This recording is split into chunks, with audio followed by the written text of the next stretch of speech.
You don't just disappear for no reason, and neither do they. There is a specific kind of person who doesn't argue, doesn't explain, doesn't create drama. They just vanish. No warning, no closure, no final conversation. And if you've ever experienced this, it stays with you, because silence creates more questions than answers ever could. But here's what most people get wrong. They think disappearing is weakness, avoidance, immaturity, an inability to communicate. But in many cases, it's the opposite.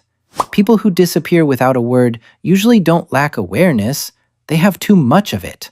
They notice patterns early, small shifts in tone, subtle changes in energy, things that feel off long before anything is said out loud.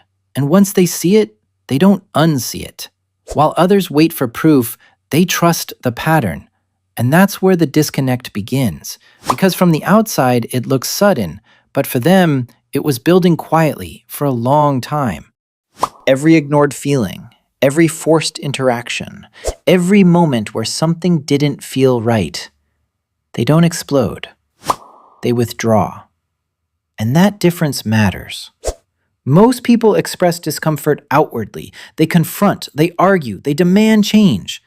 But this type of person processes everything internally, silently. And by the time you notice something is wrong, they've already made the decision. Not emotionally, but logically. That staying costs more than leaving.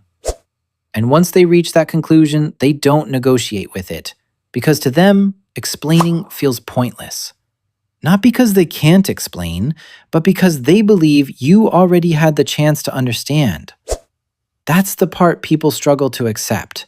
They think, why didn't you just say something?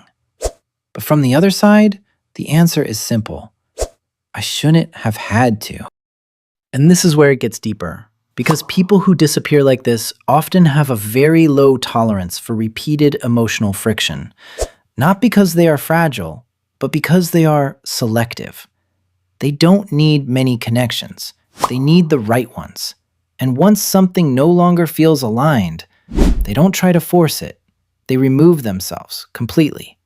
No slow fading, no half connections, no pretending, just absence. And that absence feels extreme to people who are used to gradual endings.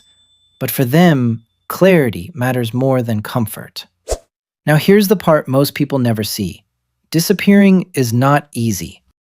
It looks calm on the outside, but internally it comes after a lot of thinking, a lot of hesitation, a lot of internal conflict.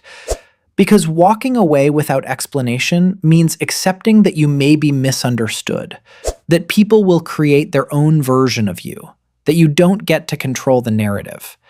And they accept that, because peace becomes more important than being understood. That's the shift. And not everyone reaches that point. Most people stay longer than they should, they explain too much, tolerate too much, wait too long. But this type of person leaves earlier, not because they don't care, but because they've learned what happens when they stay. And here's where it becomes uncomfortable, because disappearing isn't always healthy. Sometimes it's a defense mechanism, a way to avoid confrontation, a way to avoid vulnerability, a way to avoid saying things that feel too heavy to express. And in those cases, silence isn't clarity. It's protection. Protection from conflict, protection from rejection, protection from being seen too deeply. So not every disappearance is strength. Sometimes it's fear in a quieter form. And that's the duality. The same behavior can come from awareness or avoidance, from clarity or emotional shutdown. And the difference is invisible from the outside, which is why it's so confusing. Because you don't know which one it is, you just feel the absence. And absence is one of the hardest things to process. No closure, no explanation, no clear ending, just a gap. And the mind hates gaps. It tries to fill them with assumptions, with self-blame, with overthinking. Was it me? Did I miss something? Could I have fixed it? And that loop can last longer than the relationship itself. But here's the truth most people need to hear. Not every silence is a question. Some silences are answers. Not the kind you want, but the kind you need to accept.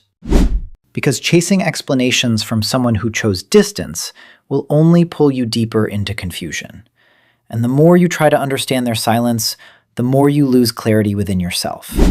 So at some point, you have to stop analyzing the absence and start recognizing what it represents. A decision. Maybe not communicated, maybe not explained, but still a decision. And once you see it that way, something shifts. You stop waiting. You stop guessing. You stop holding on to something that already let go of you. Because in the end, people who disappear without a word don't always leave because of you. They leave because of what they felt and what they chose not to say. And that silence tells you more than any explanation ever could. Not everything needs to be understood. Some things just need to be accepted.